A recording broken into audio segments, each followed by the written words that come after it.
told you that sometimes the biggest obstacle in your life is your partner.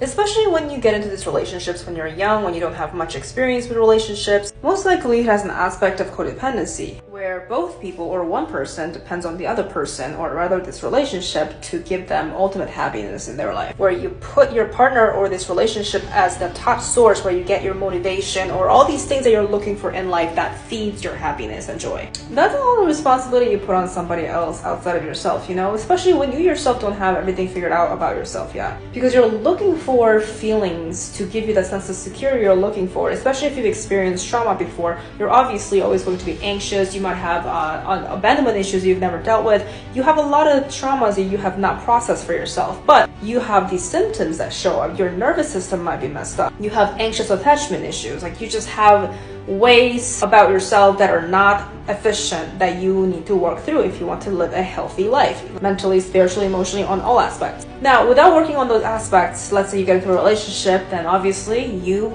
expect your partner or this relationship to give you the security. So when you are this person, or let's say you are someone who's dealing with someone like this, so this type of person sees you as the ultimate source in their life, the source where they get all their inspirations and security from. So they don't want you to leave. They don't want you doing your own thing in your life because they're afraid that if you get better, if you become better, if you evolve more, you're going to leave them. Again, they think this way because they don't have any other source where they feel motivated by. They don't have anything in their personal life that motivates them. So therefore, they have to hang on to you, hang on to this relationship. So this is what we call an insecure partner. But you see, this is much deeper than insecurities, because this person will try to control you, manipulate you.